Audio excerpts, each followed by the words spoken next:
بسم اللہ الرحمن الرحیم۔ میں نے نبی کریم صلی اللہ علیہ وسلم سے سنا، آپ فرماتے تھے کہ میرے متعلق کوئی جھوٹی بات کہنا عام لوگوں سے متعلق جھوٹ بولنے کی طرح نہیں ہے۔ جو شخص بھی جان بوجھ کر میرے اوپر جھوٹ بولے وہ اپنا ٹھکانہ جہنم میں بنا لے۔ اور میں نے نبی کریم صلی اللہ علیہ وسلم سے یہ بھی سنا کہ کسی کی میت پر اگر نوحہ ماتم کیا جائے تو اس نوحے کی وجہ سے بھی اس پر عذاب ہوتا ہے۔ استغفر اللہ۔ نبی کریم صلی اللہ علیہ وسلم نے فرمایا کہ میت کو اس پر نوحہ کیے جانے کی وجہ سے بھی قبر میں عذاب ہوتا ہے۔ ابدان کے ساتھ اس حدیث کو عبدالعالی نے بھی یزید بن زرگہ سے روایت کیا۔ انہوں نے کہا ہم سے سعد بن ابی ارباح نے بیان کیا، کہا ہم سے قتادہ نے، اور آدم بن ابی ایاس نے شعبہ سے یوں روایت کیا کہ میت پر زندے کے رونے سے عذاب ہوتا ہے۔ میرے والد کی لاش احد کے میدان سے لائی گئی۔ مشرکین نے آپ کی صورت تک بگاڑ دی تھی۔ نعش رسول اللہ صلی اللہ علیہ وسلم کے سامنے رکھی گئی، اوپر سے کپڑا ڈھکا ہوا تھا۔ میں نے چاہا کہ کپڑے کو ہٹاؤں لیکن میری قوم نے مجھے روکا۔ پھر دوبارہ کپڑا ہٹانے کی کوشش کی، اس مرتبہ بھی میری قوم نے مجھ کو روک دیا۔ اس کے بعد رسول اللہ صلی اللہ علیہ وسلم کے حکم سے جنازہ اٹھایا گیا۔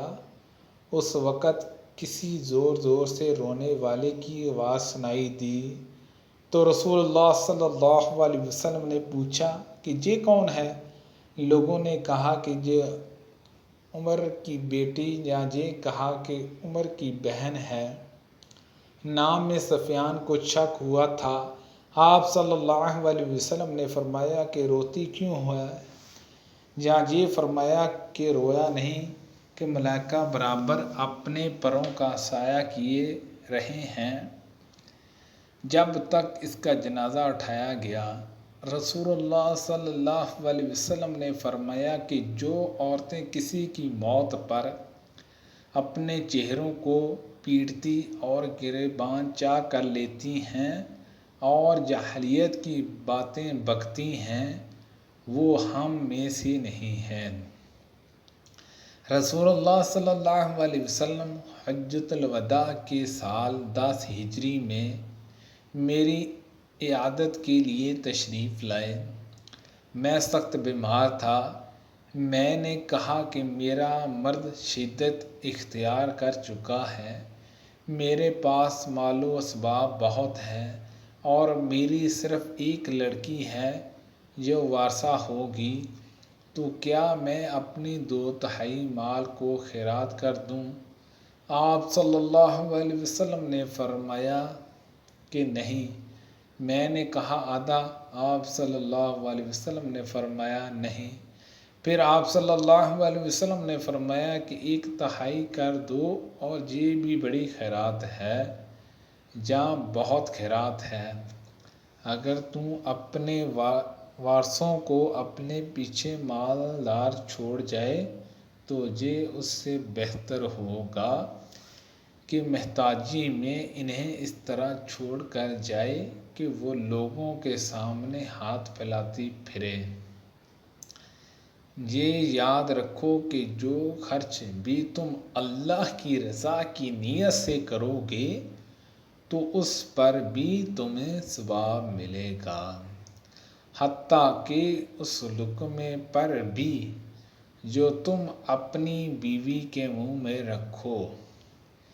پھر میں نے پوچھا کہ یا رسول اللہ صلی اللہ علیہ وسلم، میرے ساتھی تو مجھے چھوڑو ابو موسیٰ اشعری رضی اللہ عنہ بیمار پڑے ہیں، ایسا کہ ان پر غشی طاری تھی اور ان کا سر ان کی ایک بیوی عبداللہ بنت ابی رومہ کی گود میں تھا۔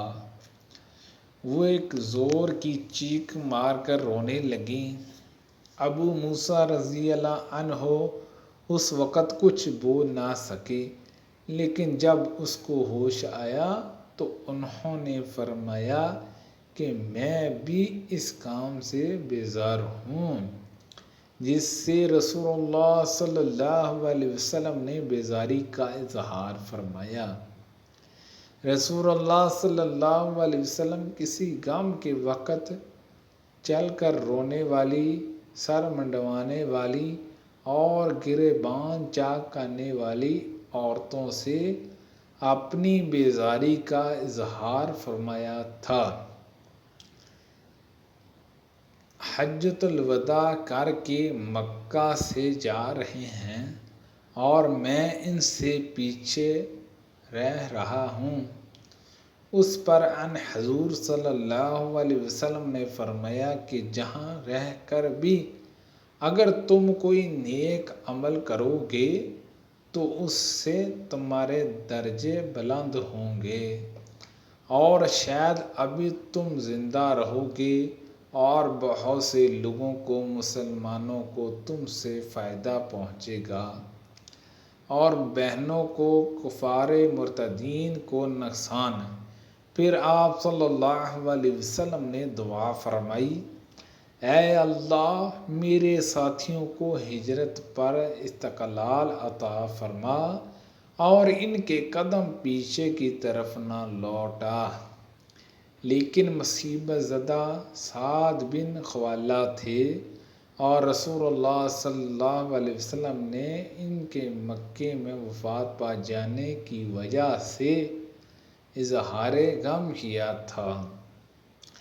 رسول اللہ صلی اللہ علیہ وسلم نے فرمایا، جو شخص کسی میت پر اپنے رخسار پیٹے، گریبان پھاڑے اور عہد جاہلیت کی سی باتیں کرے وہ ہم میں سے نہیں ہے۔ رسول اللہ صلی اللہ علیہ وسلم نے فرمایا کہ جو کسی کی موت پر اپنے رخسار پیٹے، گریبان چاک کرے اور جاہلیت کی باتیں کرے وہ ہم میں سے نہیں ہے۔ استغفر اللہ۔ سبحان اللہ عز وجل۔ اللہ پاک سے دعا ہے کہ اللہ پاک ہم سب کو ان حدیثوں پر عمل کرنے کی توفیق عطا فرمائے۔